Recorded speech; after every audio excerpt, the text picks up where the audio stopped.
those great plays that he could just see them coming, because he was what started the turnaround from P1. He was the one who was aggressive, and there was a turnaround on him. So maybe a little bit more time, he can identify those situations where it is the time to make a play. Maybe, but I think the analyst has also pointed out that draft is something that could also be cleaned up here as well. So we'll see what happens in our second champ select of the series. Ryze and Kennen banned out from P1 once more. Looks like Loop is not getting that one anytime soon, and Camille and LeBlanc banned out on the other side also. So pretty standard stuff so far. Echo Fox clearly respecting the power of LeBlanc, first picking it and now banning it away. And Phoenix1, what's the last ban? It is Malzahar for the first phase. All right, no Ashe ban here from Phoenix1. And this leaves Ryze on the table, as well as the Zyra, but there's also the Kha'Zix on top of that. So, see what happens here. Rengar being banned, of course, so Inori not going to get that one again. I feel Echo Fox like, you know what? Yeah. We can try this once. We're not going to try it again. And P1 says, don't worry, plenty more carry junglers in the pocket as Inori pulls out Kha'Zix. Yeah, I know that the feeling right now is Rengar is the S tier or the God tier, and then right below for carry junglers, it's Kha'Zix. And some people will say that he's a very good matchup against Lee Sin, who is right next to him in the tier list. So, goes right down the tier list. Doesn't care that Malzahar is banned. Doesn't go for the Zyra, right? Still on the table, which I would expect to be picked up by Echo Fox unless they fear a misfortune pick as the counter. Well, they've got 2 picks to make here, and Ashe was banned last game, so they will take Ashe as their first of 2 picks here. And like you said, there's kind of a lot open here. Zyra's the obvious pick, especially to pair with the Ashe lane, but we'll see what Echo Fox do want to take for themselves. An Ashe Zyra lane would be quite powerful, but if you do expect there to be a counter in the misfortune, you have to wait on it a little bit there. Or if you think that the jungle might get pinched in the second round, then you take it now. Yeah, pretty safe pick there on Rek'Sai as well. You mentioned Lee Sin as being one of those other strong junglers. Rek'Sai pretty close to that top of the pile as well. So Akaadian had a good looking game there in the first one, takes the comfort back into game 2. It's definitely not a Rek'Sai favorable matchup, of course. A lot of pressure coming in from the Kha'Zix. And right here, yes, with Ashe off the table, the Varus falls into Arrow's hands again. Actually, omits going for the Jhin, thinks that this might be a little bit more powerful here in the situation. And I don't blame him. I think that up against the Ashe, it is quite a good pick to have. Well, we'll see what else they do take here. Phoenix1 considering Maokai. Zig, great game 1 there on the Maokai and very safe standard pick, so they will lock it in for themselves. Echo Fox, though, have been given the chance to take away something quite good here. Zyra, again, screams to be the obvious pick. We know Gabe plays it. He was playing it last season, so we'll see if they do want to take it or if they have something else in mind. Because remember, the second phase of bannings will change a lot moving into the last 4 picks. So Echo Fox needs to be very careful with how they proceed. And that's Anivia for Froggen. Countdown is still going down, though. So, yeah, for the ban. There's a ban that comes, so that's Anivia locked in for Froggen. You're right. It got me. It got me. So yeah, it is locked in, 100%. Get excited. Okay, sorry. I ruined the hype. And now they banned Syndra, which I think makes sense, because if there's one matchup you don't want to run yourself into, it's probably Syndra, isn't it, Anivia? Quite the good matchup there. And then now they're just going to go back and forth here. It looks like a pinch on the support pool. Don't want to see that get picked up next. It'd be so hard to actually engage on an Anivia with a Zyra, so it's a good takeaway there. And now Phoenix1, what does Ryu have to play into the Anivia? I'm sure that Froggen knows most of the matchups back and forwards, I guess. Backwards and forwards. There you go. And there's Cassiopeia. Froggen's like, take out all these good champions. Give me Anivia. Certainly had wonderful performances on it all year long, really, last year. And of course, it is the trademark pick for Froggen himself. Phoenix1, though, what does the other ban look like? Do they continue banning away supports? We saw Karma as a takeaway in the last game, so perhaps they take that here. Rumble, actually, another good champion for Lupus, so kind of trying to get at his champion pool a bit, and it's great into Maokai, so Zig, I think, being more enabled to succeed once again in the top lane. And I actually really like that last ban from Phoenix1. It serves multiple purposes here in the draft. Yeah. Also focuses, it forces him onto something else, and there you go.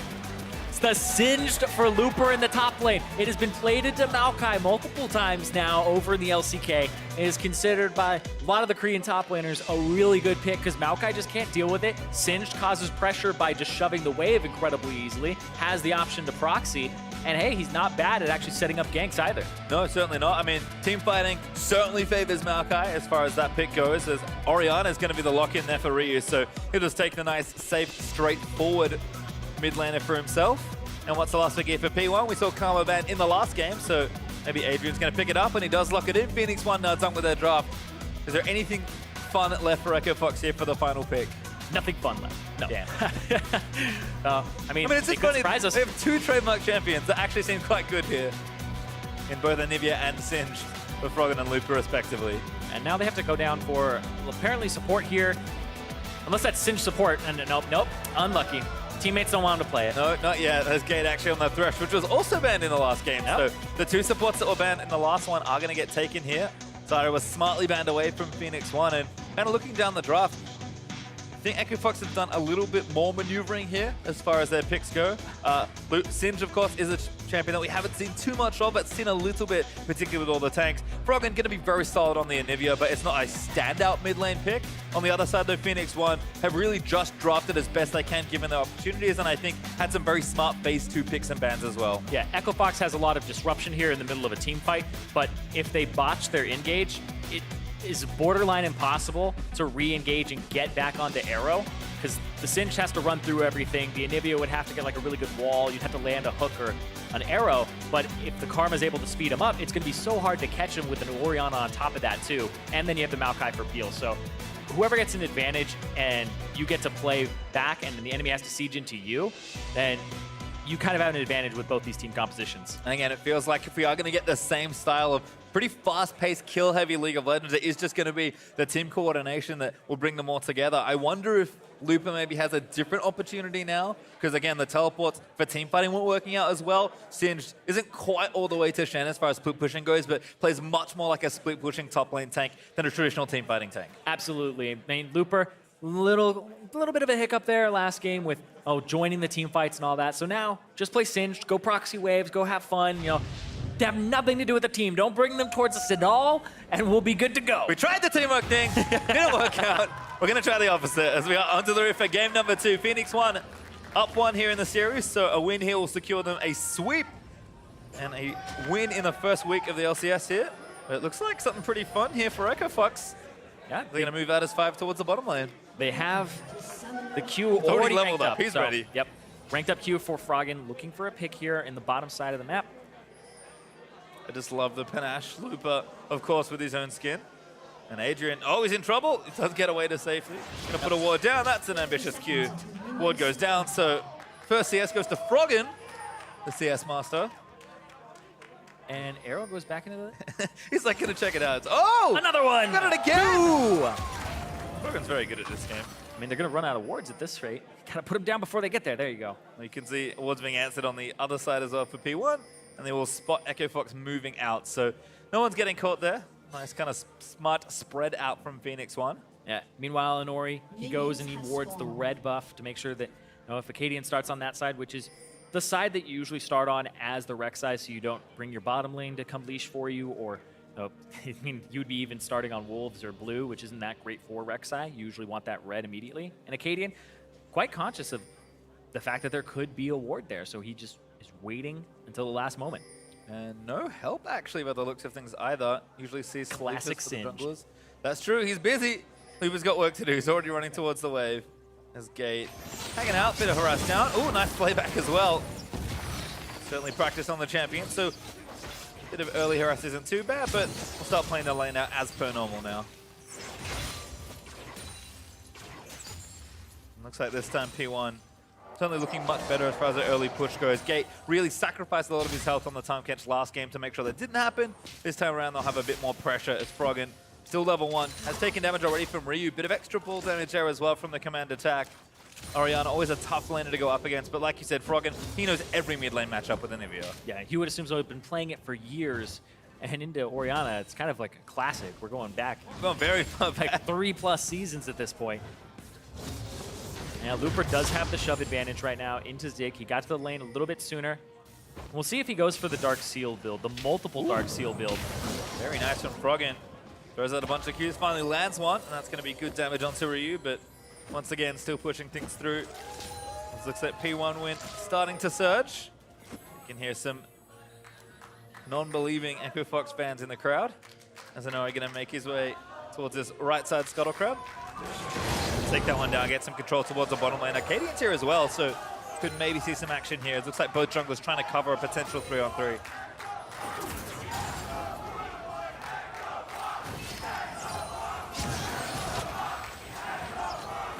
again, Inori kind of hanging around, seeing where he can get. Akaadian actually back up and has been spotted by the looks of things. So Inori going to try and find him, perhaps. See if he can't get some damage down. Akaadian a little low. Inori, what did he spite the big wolf? That is rude. Stole it. Oh, almost got that too. That would have been wonderful. Froggen a little low on health as well, so Orianna could also have made her way through. Exactly, and that's the big thing is Ryu had shove advantage. That synergy between Inori and Ryu seems to be alive and well right now and doing quite good. So he was able to shove up. He knew that Ryu would be able to reinforce first. Froggen chunked out. He does have teleport though on the Anivia, so it will be quite easy for him to get back to the lane. Really nice looking hook there for Gabe. It doesn't quite connect onto Adrian. And looks like the push has continued here for the Karma Varus, which I think we expect 2-on-2 here. Keith will just collect one CS he can. Should be just fine on Ashe. We've seen Ashe arrows already today have such a big impact in the mid to late game. Keith, I'm sure, has sharpened up those sniper skills as well. As Akaadian doing a little bit of counter jungling while he can. After his wolf is taken by Inori, he's going to go ahead and take the wolf camp away from him. It's an interesting thought as well, like just thinking about how the draft went out and going back to that.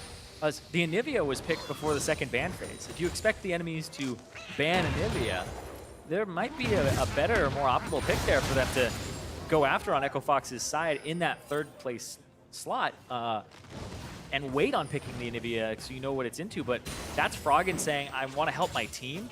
I want you guys to have counter picks, or I want you to have a better idea of what you're going up against. I will play Anivia into anything. And that's actually one of a great highlight in draft, although I think we might have to stop that thought for now as Inori's popped himself over the wall. Looper blocked down by Zig, and this looks like first blood, potentially Akaadian shadowing around his own. And Inori commits for it. Now Akaadian going to move his way back through. Damage is there. That's going to force the flash from Kha'Zix. And now Zig still getting chased down. Akaadian wants it. He's got the flash. Inori doesn't have his, so another Pro Seek is going to do it. He's going to keep chasing and he sees and he flashes. Oh! Looks for the auto, and there's the first blood. Akaadian again, both games, first blood for the rookie on Echo Fox. Rookies are doing well. Yeah. NA junglers, NA talent. NA talent looking good. Akaadian once again picks up the first blood. Yep, and then Looper comes back, triple Dark Seals. So the Dark Seal, the increase on the potions by 25%, actually stacks, so he's getting 175% of potion efficiency out of that, and it's worth a lot. Froggen does have egg, though. He does have egg. That's huge, though, to have to save it. Yeah. Froggen even wants smoke. This is safe, right? This is totally fine, guys. I mean, it's a cannon wave, so he doesn't really want to move away from it. I love this. This is very Froggen. Level 6. Ah, there we go. There's Waiting on Akaadian level covering 6 as well. And good by Akaadian to actually come through and give Froggen a better back here. Ryu will walk up, maybe place the ball for a distortion. Yeah. Place it a little bit closer. It's fine for Froggen, though, I think. Yep. Wasting a bit of Ryu's time. Well, he does lose more minions to the turret while he's backing then. He will pick up experience for them, but It's a fake! It's all a ruse, Zirene! Gonna take these two, and now he knows that Ryu's backed off. He has some teleport as well, so he kind of can come back at his leisure. Bam. And does Ryu stay? That's so rude! That's blind. That's blind. Yeah.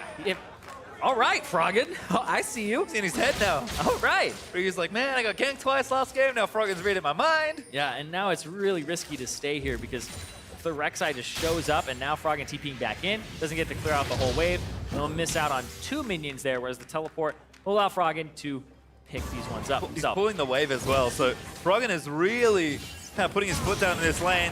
In the meantime, Adrian poking down back on Keith. His arrow, Adrian still looking good here. Lantern out. His nice arrow looks for the poke. Keith just barely misses out on a Q to the face. And Looper, here's the flippy. And Zig's like, he's not happy about what's going on here. I mean, he might not die, but what are you supposed to do against triple Dark Seal corrupting potions? It's the triple Dark Seal. No points in W here as well. Just going for straight damage to clear the minion wave and flipping. And also shoving the wave to possibly set up a gank here. We'll see. It's hard to gank a Maokai with flash, but we'll see right here. Looks like a proxy, but it could just be a gank. Akaadian gonna try and make it happen. Looper moves his way out, takes one more tower, and it gets the kill. Oh, and those Dark Seals, 2 across the board. Extra AP for the Singed in the top lane. These are actually such efficient buys as well because the passive isn't unique, like I said previously. It increases the amount of HP you're getting from the Corrupting Potion. So you're basically thinking in the equation that every stack of Corrupting Potion will give me this much more HP times 3. So you treat it almost like, oh, he's getting a bonus Ruby Crystal on top of that, a Ruby Crystal and a half. And it gives him mana. And Singed passive gives him HP for buying mana. So it's even more on top of that. So Singed is actually quite tanky with just buying these 3 rings that don't have any HP on them innately. And realistically, what's Zig gonna do? Like, he's a Maokai. This is why people pick Singed into the tank matchups, because they know they can just run around freely. And I like the build from Luke because, like you said, he's just gonna keep doing it. Yeah, and also like it is important to note that all those 2s are just for show. Just for one. Yeah, you only get one. That's unique, of course. But also on top of it is the sell price of Dark Seal is only about, I believe, 100 gold less than the buying price. So when you resell it, you actually don't miss out on a lot at all. That's good help value. Ramp up. That's what that is. This Gate's looking for a hook here. Adrian now can't be seen. That one's going to miss, but Froggen's in. Looking for arrow damages there. Does proc the Thunderlords, and there's the arrow in. That one's going to miss as well. Skill shots all going awry here for Echo Fox's bottom lane, but Froggen ahead in CS, got the early mana items, is starting to push in and roam down towards the bottom lane. Looper playing aggressively and proxying and now moving towards the mid lane. This is kind of what we expected from the top trio for Echo Fox, and this game seems like a much better execution of that plan. Absolutely, and now that they have an advantage, and it's in the jungle, right? Again, and now it's towards the top lane, so it's not that mid lane, but the mid lane is holding on. There's a teleport for Froggen, so he can kind of just sit around and do what he wants. But this is Looper, hey, hanging out behind your turret, and now Maokai can actually counter proxy and just kind of sit by this turret. Not the same way that Singed does, but gives him a lot of presence. Nice hook there, Flay not going to connect, but Gate didn't want to commit following the Q in. Again, it's just all poke at this point. Arrow is perfectly fine, actually up in CS with a very slight item advantage. Yeah, the dagger. It's a good lane advantage as well, just in terms of matchup. But hold on, Gate flashing Gate's forward. Blocks there as well. He's low, but they know Akaadian's coming. Arrow, who's going to move in as hook onto Adrian. Teleport's coming in, but Looper, he's there first this time. Arrow, now going to get locked down, and Akaadian's going to try and take him out. They will get one, and now Looper once more. Zigno is joining in as he's going to lock up Looper. Looper, not that tanky. He's going to get taken down. Akaadian gets out from under the tether, and it's a 1-for-1. Yep, the 1-for-1 trade there. No teleport available for Froggen, and nobody had really advantage in the mid lane until Ryu just now, because he blew the ultimate to try and start a fight with Froggen to prevent him from roaming as well. And now, even though it seems to be even in numbers and Gate now walking back himself, it's going to be a little bit of a push to the turret there in favor of Phoenix1. Yeah, make sure he pushes all the way in. Bit of extra chip damage there will be nice for later. And like you mentioned, Ryu looking pretty healthy, committed the ulti for just another bit of harass here. But Froggen, particularly without his teleport, wasn't doing too much as we'll watch this particular engage again. Yeah, Gate took so much damage trying to engage this. The flash, exhaust, and then the hook hits Adrian because Arrow flashes out of the way, but it still ends up with a kill onto Arrow. And then Zig TP's in, zones them away so that they can pick up Looper. So the Ashe doesn't get much more of the fight afterwards. Certainly nice to see Looper much faster on the teleport trigger this time, but stayed a little too long, got himself killed. Does have a catalyst now though, so it's going to be even more annoying. Yeah, very good call there on the fact that Looper was able to pull the trigger a lot faster than Zig in that top lane. He has the lane shove advantage, so every time he proxies 2 waves and he's in between your tier 1 and tier 2 turrets, it's a little bit less safe for Maokai to do that and actually go that far up. So when you actually leave, Looper may have cleared out another minion wave, and so Zig will slowly fall behind in CS because of this. And now Fox, you can see, roaming again towards the bottom half of the map. Hits arrows back up. They're going to clear this control ward out of the way. They've got a Drake that they can try and get for themselves as well. It's a Cloud Drake, so not rushing straight towards it, but it is nice to see Froggen pushing out his waves more effectively, staying up slightly on CS, which isn't too bad, but trying to affect another part of the map while Looper has just complete control of the top half of the map. And you know, they're not getting kills for Keith just yet, but they're probably keeping Arrow and Adrian busy, and Arrow is a player that we do expect from Phoenix1 to really make things happen. And both Inori and Arrow and Ryu as well, but has not been able to get anything going here. So Echo Fox are doing a nice job getting themselves ahead safely, but also stifling P1's plan. Yeah, it's much better this game than it was in the last one. They had an early game advantage previously. Also off the back of Akaadian, who still has 100 kill participation right now, 100%.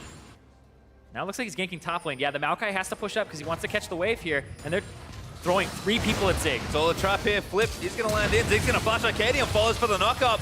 There's a knockback there for Zig, but Froggen's going to try and cut him off. He's got the flash, they might just dive. Looper going to start taking up the turret. Damage is starting to come in. Great wall from Froggen. Zig dodges the first, even the stun's going to move, and he gets flipped again. And that's an easy kill. Froggen this time gets it. And they don't get much on the other side of the map for Phoenix1. They have to shove in mid lane and bottom side, and there wasn't any really buffs up here for Inori to take. He just gets wards on the bottom side.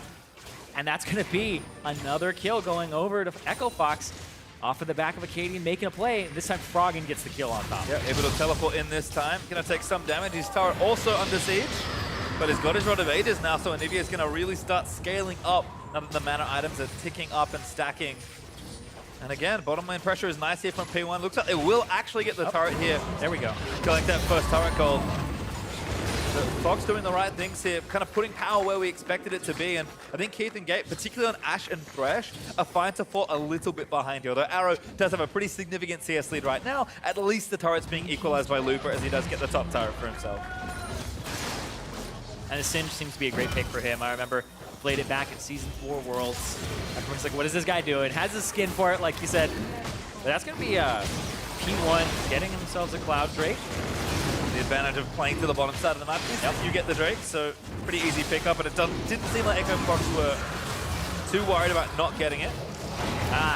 Zig going after Akaadian, trying to stop him from taking the jungle, but still he's going to pick that one up. And Looper 2 levels up right now over Zig and has the Righteous Glory completed. This has become a core item on Singe. You go for the Dark Seal build into, not the Roa, but into the Righteous Glory to speed yourself up, flip somebody into your team. I was talking about Echo Fox. If they botch the engage, it's hard for them to continue the fight. But I mean, it's so hard to mess this up. You run straight at them, you're NASCAR. Yeah. That's why you are NASCAR, Sid. Like we said, Maokai and Singe do not have equal weights on team fights, as there's a dive. Arrow's going to miss this. Keith flashes it, nice arrow onto Inori, but dive still in. Adrian gets the kill this time. P1 even going to commit the teleport, might try for a push here, as Loopers also win. It's 2v4 escape. Hooks dig in towards the turret. He gets played back in, and now he gets flipped back.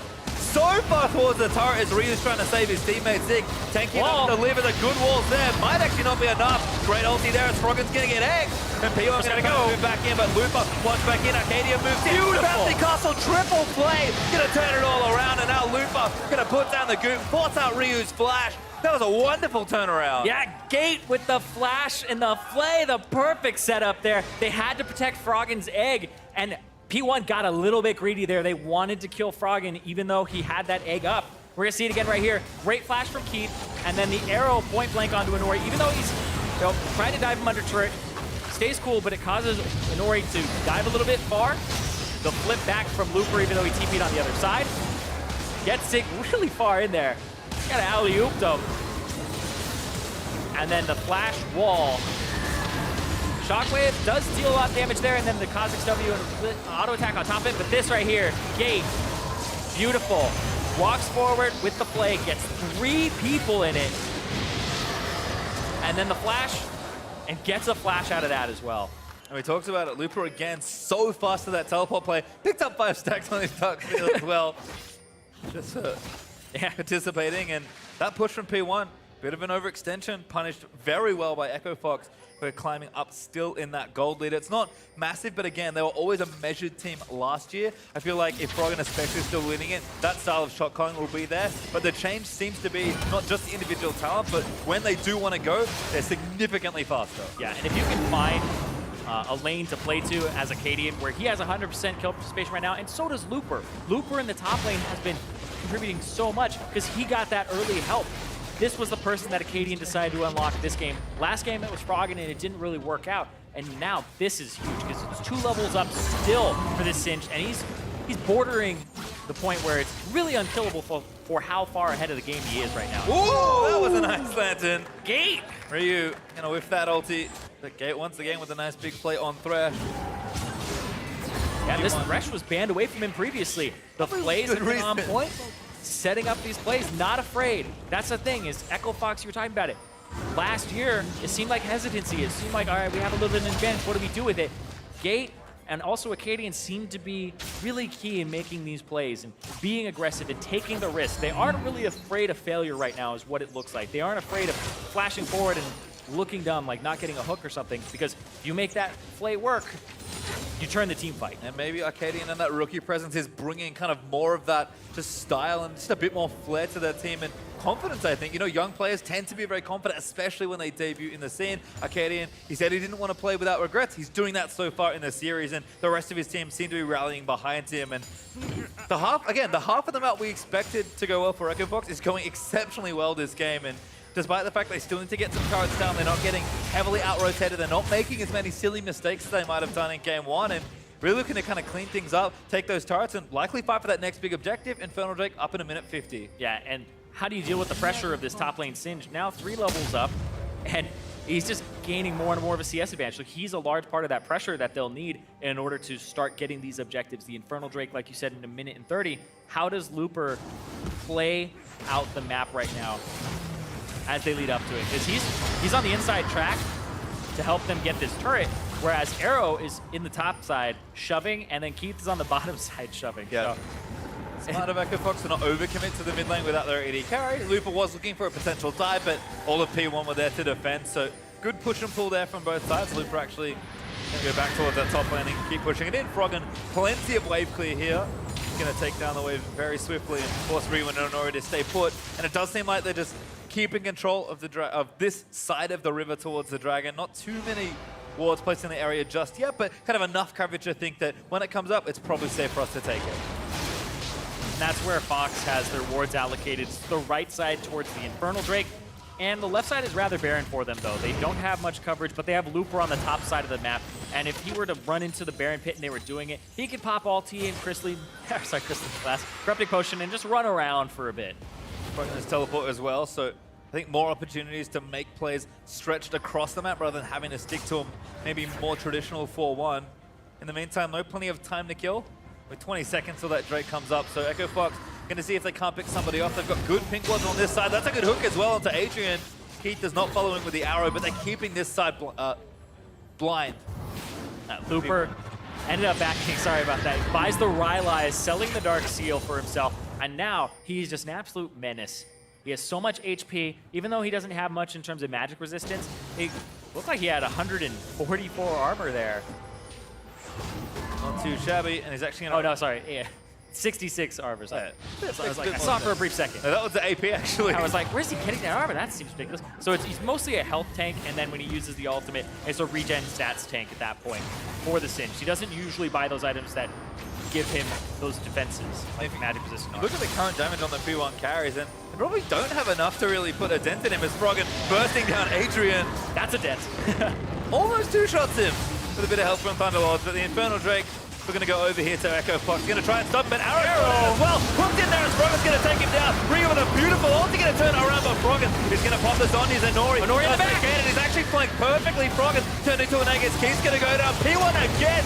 Go off in this fight. They turn around. The Drake goes to Fox, but that means nothing. His Akaadian's shut down as well. A huge turnaround, and the Baron is also on the table here. Looper, now he has to just push the bottom lane. He wasn't able to disrupt the fight enough, and they used so much there, but P1 come out on top, and now they're going to swing the game back into their favor. We keep seeing it in straight up fights. P1 looking so good together. And Looper, despite the advantage in the top lane, isn't the same team fighting tank that Zig is. This Baron's going to go over to P1, and game is completely turned around now. They'll get the gold lead, they'll take the Baron.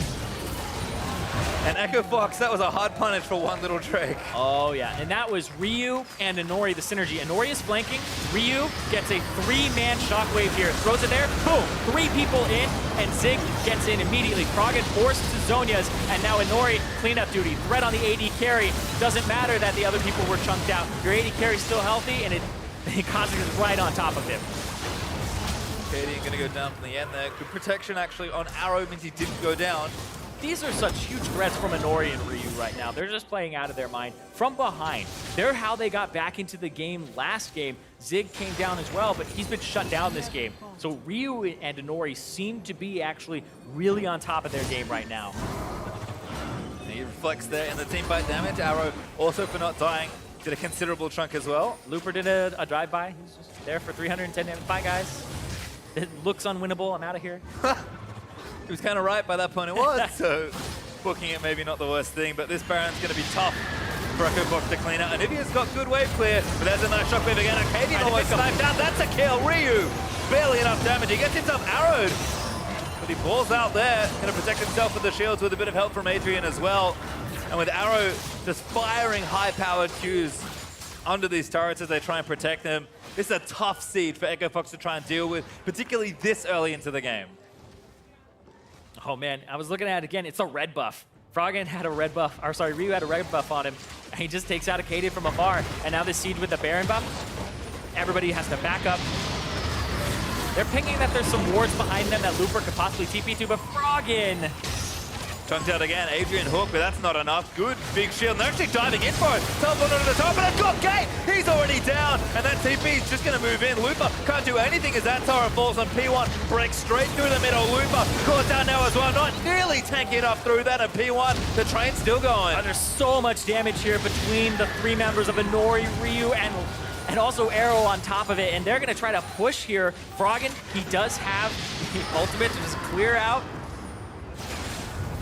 So hard to siege against Anivia, but they have the Baron buff. They have a lot of damage. Zig is tanky if he wants to tank. Oh, Froggen, great Zig's on going to wait for it. He's going for it. He got Froggen. Arrow takes him down. Akaadian gonna fall here as well. Inori straight to the backlines, ripping people to pieces. Gate can flame into the laser. No, not quite as his team protects him. And P1, they'll plow through Echo Fox. They'll take down the turrets, and they're gonna try and end this one. At P1, amazing performance, both from comebacks here. Game 1 and Game 2. There's one for the road, and they're going to take it. Looper barely respawns in time to see his team get ace. The Nexus open and bare as Phoenix1 sweep through Echo Fox for their first game of the year. Oh, Inori jumps in. No fantasy for you. Crazy performance there, and you can see the sigh of relief from Phoenix1, playing from behind at the start, but their team fighting on point. They have had fights from a deficit both times to get them back into the game, and it's just off of execution. Ryu, Inori, backline threats. It's once again, feel like it'll be a lot of the same of what happened in that last game on the analyst desk, because that Orianna shockwave, just like the way that Ryu entered with Lissandra in the last game, and then Inori backline threat. And this time around, things did look much better from Echo Fox. Top half of the map all went well. Looper crushing his lane. Froggen doing perfectly fine and getting kills and skirmishes, and also roaming to try and affect other parts of the map. All the pieces were there for things to go right for Echo Fox. But Phoenix1, there is just something about this team, at least in this series, it just felt like when they grouped, they could do no wrong in a team fight. Yeah, they have a very good macro game, but also it seems like they are on top of their team cohesion and on top of when to pull the trigger and how to counter. And you can see the experience from these guys. And you know what? Coming through. With two new import players, with a fresh new roster after last year, you know, they did have the boot camp together in Korea. They've had some time to gel together, but it's been, what, maybe a month? And that's a very cohesive looking team early on in the season. Very impressive stuff from P1. It's great when you look at a team, it's like they can play and snowball the game, but to be able to come back from a deficit, even if it's small, but an early game deficit where you are down multiple kills and your laners are suffering, that's actually a really big feat, because you have to figure out how you're going to tackle the game from there. This Singe is out of control. How do we get around that? How do we circumvent that issue long enough to actually have the team fight we need? And they ended up coming out on top. Ryu deathless that game as well. Certainly an amazing game there, but we have to look at Echo Fox. Still a solid performance. I said that, you know, fixing team synergy does not happen, you know, just overnight in a game, but they really did clean up a lot after that first game. It's always a rough road for Echo Fox, I feel like, particularly with how poorly they performed last split, but the pieces do seem to be there. I'm sure they'll work on these things, and this is just definitely a team that I think can just keep getting better week after week, assuming their attitude's right, and you have to think with Rick Fox behind them, this is a team with still plenty of potential. Yeah, Echo Fox, of course, they made those roster moves, but like you were talking with Reggie, do they know how to use them just yet? It does take time to integrate people into the roster, to get their spirits up, to get the cohesion going, whereas P1, it does look like they've had a little bit more time to gel as a whole team, right? The boot camp coming in December, taking it very seriously from day one, and having about 8 days to scrim, but it seems to be paying off for them so far. And they were on an upward trajectory at the end of last split. Where does this actually place them in the standings? I guess we're going to find out, because it's certainly a great start here, but we are going to pass it over to the analyst desk to talk about how Phoenix1 sweep the series.